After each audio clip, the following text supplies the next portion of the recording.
એમાં લોકમુખે તથા મીડિયા આઉટલેટ્સથી આજે સમાચાર મળે છે કે ત્યાં પેટ્રોલનો જથ્થો હતો એ દિશામાં પુરવઠા તંત્રને તપાસનો આદેશ આપેલું છે. એ લોકોએ ત્યાં સ્થળ વિઝિટ કરી છે તથા એફએસએલ સાથે પણ એ લોકો સંપર્કમાં છે. એમાં જે રીતે એફએસએલમાંથી રિપોર્ટ વગેરે આવશે એ લોકો પોતાનો અહેવાલ જે છે ઇન્વેસ્ટિંગ ઓથોરિટીઝને સોંપશે. આંકડો 27નું છે અને 27 જે બોડીઝ છે એમના ડીએનએ જે છે એ मैच થઈ ગયા છે.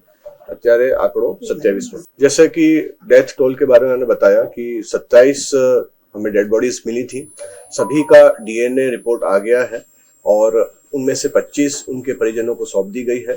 आज सुबह 2 रिपोर्ट आए तो तुरंत वो बॉडीज भी उनके परिजनों को सौंप दी जाएंगी.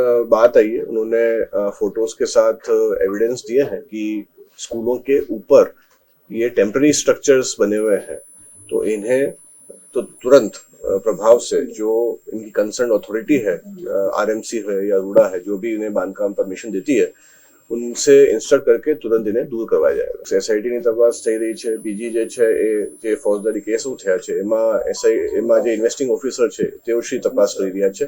તપાસ હાલમાં ચાલુમાં હોય એ બાબતે કંઈ કહેવાનું ઉચિત નથી. એ લોકોએ સ્થળ તપાસ કરી છે અને પોતાનું જે અહેવાલ છે એ લોકો એફએસએલ સાથે અને એ બધું ટેલી કરી એ લોકો ઇન્વેસ્ટિંગ ઓફિસર શ્રીને આપે. અત્યારે એમાં જે વાત છે જથ્થાની એ બધું એસર્ટન ફેક્ટ્સ તો કરવા પડે કારણ કે હવે કેટલો હતો, કારણ કે મોસ્ટ ઓફ બધું બદલી ગયું છે એટલે એમાં એ બધા પાસાઓને ધ્યાને લઈ મૂળ વાત જતો હતો કે નહીં. I think we are repeating the same thing.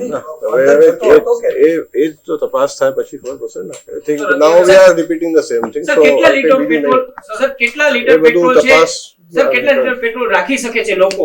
તપાસ હેઠળ છે.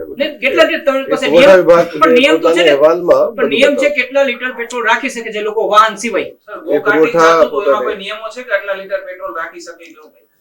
પુરવઠા તંત્ર જે છે એ આપને જવાબ આપી સર શકશે. 4 વર્ષથી પુરવઠા શું કરતું હતું? પુરવઠા જે તંત્ર છે એની વિગતવાર જો રિપોર્ટ છે એમાં આપણે જવાબ